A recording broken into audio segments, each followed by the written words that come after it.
आपसे सबसे पहले गौरांग जी के रिकमेंडेड स्टॉक्स आपके सामने लाते हैं। आईसीआईसीआई बैंक पर उनको भरोसा है, काफी पहले से उन्होंने इनफैक्ट स्टॉक का जिक्र किया है, तो खरीद के चलिए आप। इसके अलावा एचडीएफसी लाइफ और तीसरा है डालमिया भारत सीमेंट, इनमें आप निवेश कर सकते हैं।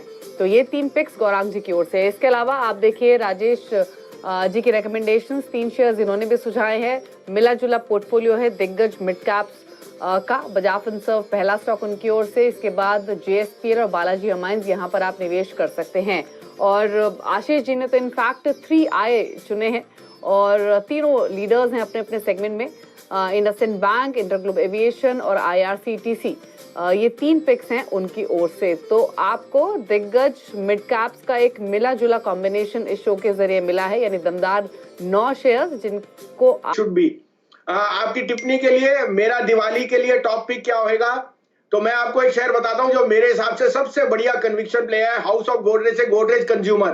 Godrej consumer is the largest player in hair dye, in the insecticide, और जो सैनिटाइजिंग बिजनेस है it is shown double digit growth.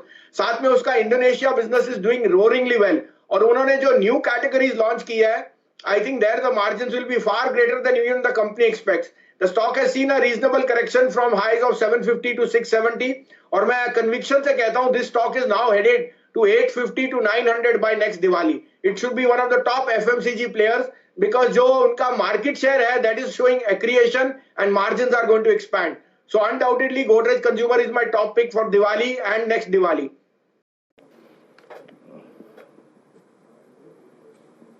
Virendra, बधाई हो आपको, हेमंत को, सभी को नए हाई की और इस नए शुरुआत की। मुझे सर आपको लख लख बधाइयां है। ये ऐसा रहेगा जो कोई भी यहाँ पे आए बिना रह नहीं पाएगा। तो कमाई के लिए फिर एक ही एड्रेस है और वो आपने बता दिया आज। जो दिवाली की पिक की बात जहां तक है, मैंने एक्चुअली कार्यक्रम की शुरुआत से पहले एक भेजी थी, और लेकिन वो आज वापस थोड़ी सी बढ़ चुकी है, तो थोड़ा सा वो हो रहा था कि ले नहीं ले, बट अभी अगली दिवाली तक के व्यू से है, और वो है भारती एयरटेल। मुझे लगता है कि 2020-21 का जो दौर है उसमें शायद कोई ऐसा एरिया हो जो री रेट होना बाकी है, और अभी भी अच्छी खासी जो विजिबिलिटी के साथ हो रहा है, और उसमें भी लार्ज कैप होने की वजह से जो ग्लोबल लिक्विडिटी रिस्क ऑन, जिसको हम बात कर रहे थे कुछ समय पहले, आप बता रहे थे, उसकी शुरुआत जो हुई है, राकेश झुंझुनवाला भी बोल रहे हैं पैसा इतना आएगा, तो ये लार्ज कैप में जो पैसा आना है उसका फायदा वही अंडर रेटेड जो स्टॉक्स है उसमें हो सकता है। एमएससीआई की री रेटिंग, रिस्ट्रक्चरिंग के फायदे में भी इसको कुछ मिल जाए। तो भारतीय एयरटेल, हम कंपनी सभी वाकिफ है इससे, लेकिन जो ट्रिगर्स हैं, 2 ट्रिगर्स इसमें खास ये बताना चाहूंगा कि इनका आरपीयू इंक्रीज जो over a period of time इन्होंने बहुत क्लियरली बोला है 300 की तरफ जाना मुमकिन है या होना पड़ेगा। और दूसरा जो 5G का ऑनस्लॉट है या ऑनसेट है, वो मुझे लगता है इस कंपनी के लिए बहुत ही एक जिसको कहते हैं अहम ट्रिगर रहेगा इस कंपनी के रिस्ट्रक्चरिंग में, इस कंपनी के ग्रोथ पैटर्न को चेंज करने में। तो भारती को ले, अभी भी वैल्यू है इसमें, नीचे के लेवल से थोड़ा सा 60-70 रुपए ऊपर आ चुका है, लेकिन अभी भी बहुत गुंजाइश है। यहाँ से 200 रुपए जब की जो चाल है वो आपको शायद 1 साल में दिख सकती है। सही बात है। मार्जिनिंग रूल्स आए हैं जी, उसके बाद इतने छोटे विंडो में, और ये पहला मुहूर्त ट्रेडिंग होगा सेबी के नए मार्जिनिंग रूल्स के तहत। तो हमारी जो सलाह अपने क्लाइंट्स को है कि इस साल मुहूर्त ट्रेड हम करना नहीं चाहते, काफी कॉम्प्लिकेटेड सिचुएशन है मेरे ख्याल से। बट अगर किसी को अपना डीमैट अकाउंट पे करना है तो बेशक करे। एचडीएफसी लाइफ हमारे किंग्स ऑफ कैपिटल पोर्टफोलियो में, हमारे कंसिस्टेंट कंपाउंडर पोर्टफोलियो में भी है। तो दूसरी स्टॉक जो मेरे को लगता है कि अगला 5-10 साल इसके लिए अच्छा रहेगा, डॉक्टर लाल पैथ लैब्स। ये हमारे काफी सारे पोर्टफोलियोज में है। कंपनी ने एनसीआर रीजन को तो ऑलरेडी वहां पे सबसे स्ट्रॉन्ग प्लेयर बन गए हैं। ईस्टर्न इंडिया में भी डॉक्टर लाल पैथ लैब्स काफी तेजी से हावी हो रहा है। जिस प्रकार से उन्होंने बिजनेस मॉडल बनाई है, जिस प्रकार से फिनटेक का इस्तेमाल करके इन्होंने एक मोड बनाई है in a very competitive industry, right. Path का इंडस्ट्री, ब्लड टेस्ट का इंडस्ट्री काफी कॉम्पिटिटिव है। उस कॉम्पिटिटिव इंडस्ट्री ने इस कंपनी ने शानदार तरीके से एक 40% ROC का बिजनेस बनाया है। मेरे ख्याल से इसके बैरियर्स टू एंट्री बहुत जबरदस्त हैं। जाहिर है कि पैथ का इंडस्ट्री, ब्लड टेस्ट का इंडस्ट्री बरकरार रहेगा इंडिया में, शायद ग्रोथ भी आएगी। और फॉर्मलाइजेशन का दौर बहुत जबरदस्त रहेगा। जैसे कि मैं बोल रहा था, हर एक इंडस्ट्री में इंडिया में क्या देख रहे हैं कि छोटा कंपनी धुल जा रहा है पूरा, और उसकी मार्केट शेयर कंसोलिडेट हो रही है मार्केट लीडिंग कंपनीज के हाथों। पैथ की इंडस्ट्री, पैथ लैब्स की इंडस्ट्री भी इसी तरह से होगी, डायग्नोस्टिक्स इंडस्ट्री भी इसी तरह से कंसोलिडेट होगी। और नॉर्दर्न और ईस्टर्न इंडिया में हमारे ख्याल से डॉक्टर लाल पैथ लैब्स पूरी तरह से तरीके से हावी हो जाएगा अगले दशक में।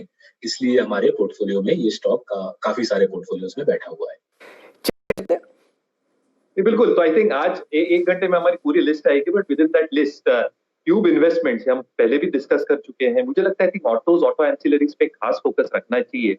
हर फॉल के बाद 2004 हो, 8 हो, 12, 16, 18, इवन 20, थर्ड क्वार्टर के बाद हमने जो एनालिसिस की है, autos, banks and financial services की जो एक रिबाउंड आती है और ये कंसिस्टेंसी रहती है रिबाउंड में, कैन बी ट्रिमेंडस। इस पे आई थिंक वैल्यूएशंस को आपको थोड़ा साइड में करना पड़ेगा।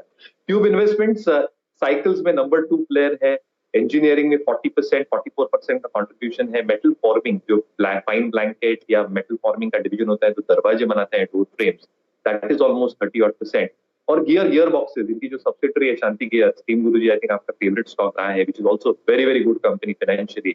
आई थिंक वहां से 5 से 10% का कंट्रीब्यूशन है। बैलेंस शीट बहुत स्ट्रॉन्ग है, debt equity lies at 0.2 times, free cash flow yield is at 5%, और जो इबिटा मार्जिन की इंप्रूवमेंट आ सकती है वो आरओसीज और आरओईज में दिखती है। तो आरओईज थोड़े डिप करेंगे, बट अगले वर्ष में they should come back to 13-14%, ROCEs at 17-18%, और ये सारे business segments will contribute significantly in terms of earnings trajectory. So I think free cash flows, very very low debt on the books, very very strong parentage.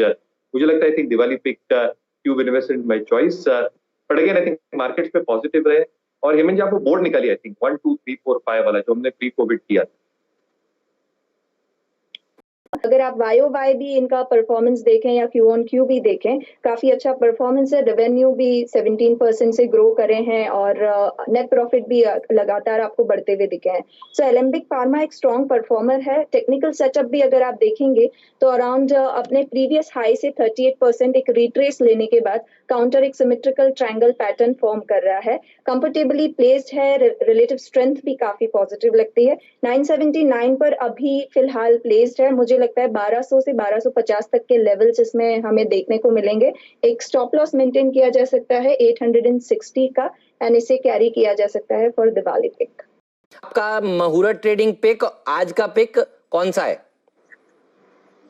मुझे लगता है Bajaj Finserv, ये stock बढ़िया लगता है और मुझे लगता है इस पर ध्यान देना चाहिए। अच्छा बेस बना हुआ है, लोअर लेवल्स 4500 में बहुत ही स्ट्रॉन्ग सपोर्ट, फिर एक अप मूव मिला, फिर कंसोलिडेशन, अब जो नेक्स्ट सपोर्ट बना है 5500 के आसपास। मुझे लगता है दिवाली पे होने चाहिए और टारगेट 7000 के ऊपर नजर आता है। देखें तो एक रनिंग करेक्शन हुआ है करीबन 10% का, 2670 के आसपास का इसका बेस बना है, और जो करेक्शन हुआ है वो 2880 से हुआ है, यानी लगभग 10% का करेक्शन, एक अच्छा खासा करेक्शन आपको टीसीएस में मिला है। बड़ा काउंटर है और मोमेंटो इसे लेना है, तो मुझे लगता है कि अगर आपको आईटी प्ले करना है तो TCS is the best pick. So TCS is a buy. Stop loss मेरा रहेगा, बट एज अ ट्रेडर मैंने स्टॉप लॉस थोड़ा सा अलग रखा है। 2690 का मेरा स्टॉप लॉस है टीसीएस का, और मुझे लगता है ये 2800 तक आराम से चला जाएगा, यानी कम से कम आप कह सकते हैं 100 रुपए का मूव मैं एंटिसिपेट कर रहा हूँ। जो डिजिटल साइड है वो भी काफी स्ट्रांग है, तो मुझे लगता है ये स्टॉक आपके कोर पोर्टफोलियो में होना चाहिए, और इसको मैं दिवाली पिक के तौर पे भी चूज कर रहा हूँ। 570 का यहाँ पे स्टॉप लॉस होना चाहिए। एक बहुत ही अच्छा इन्वर्टेड हेड एंड शोल्डर का पैटर्न मंथली वीकली चार्ट्स पर बनता हुआ नजर आ रहा है, तो 570 के स्टॉप लॉस के साथ इसको खरीदिए। मेरे लक्ष्य 700 रुपए तक के मुझे लगता है HDFC लाइफ के स्टॉक के अंदर में देखने को नजर आ जाएंगे। ऐसे मन तो आपने बना लिया होगा, आई एम श्योर। बताइए सर, आपका मुहूर्त पिक कौन सा होगा? जी, अब देखिए, सबसे पहले तो न्यू लाइफ टाइम हाई की बहुत बहुत बधाई, और बाजार की ये चमक और महक लगातार बनी रहे। देखिए, काफी ट्रेडिंग आइडियाज पिछले कुछ महीनों में हमने शेयर किए, और हम आशा करते हैं कि CNBC आवाज के व्यूअर्स और हमारे क्लाइंट ने बाजार की इस तेजी का अच्छा फायदा उठाया है। तो देखिए, बाजार का जो ओवरऑल मोमेंटम रहेगा वो कहीं ना कहीं प्राइवेट बैंक BFSI सेगमेंट के लिए रहेगा, बट मैं रिस्क रिवॉर्ड रेशियो वाइज एक ट्रेड सेलेक्ट किया यहाँ पे जो ट्रेडिंग के लिए ढूंढा जा सकता है और मुहूर्त के लिए ढूंढा जा सकता है, जहाँ पे 10-15% के रिटर्न मिलेंगे। तो वो ट्रेड रहेगा मेरा कंजम्पशन थीम से टाटा कंज्यूमर। तो टाटा कंज्यूमर को खरीदारी की सलाह रहेगी। 500 का इमीडिएट बेसिस पे सपोर्ट है, उस स्टॉप लॉस से लिया जा सकता है। 540, 555 और 580 तक के टारगेट टाटा कंज्यूमर में दिखने चाहिए। ICICI bank, axis, HDFC bank जैसे स्टॉक्स की बात की है और मुझे लगता है वो स्पेस ही सबसे प्रॉमिसिंग बकेट रहेगा और वहीं से एक स्टॉक मैंने जो चुना है वो है एक्सिस बैंक का। मुझे लगता है ये स्टॉक आज भी आपको 1.5 time price to adjusted next year forward मिल रहा है। 95% के ऊपर की इसकी कलेक्शन एफिशिएंसी है और टेक्निकली हम देख रहे हैं मंथली चार्ट पे करीब करीब 7 महीने का ब्रेकआउट इस स्टॉक ने किया है। तो मुझे लगता है इस स्टॉक में 650 रुपए तक के लक्ष्य आपको पोजिशनली नजर आएंगे। फ्रॉम अ ट्रेडर्स पर्सपेक्टिव 600 रुपए तक की एक अपसाइड इमीडिएट बेसिस पे एक्सिस बैंक के स्टॉक में देखने को मिल सकती है। 530 के स्टॉप लॉस के साथ मुझे लगता है इस स्टॉक में पोजिशनल बेट आपको लेनी चाहिए। आप कह सकते हैं कि मैंने ज्यादा यहाँ पे मेरा झुकाव है। तो Aurobindo Pharma is a buy. मैंने कैश में यहाँ पे लेवल दिया है 780-85 के आसपास करंट प्राइस, 750 का मेरा पोजिशनल स्टॉप लॉस रहेगा। दिस इज दिवाली पिक और मुझे लगता है अहमद ओवरऑल स्ट्रक्चर देख के ये 850 तक जाएगा। तो औरोबिंदो फार्मा ये बेस्ट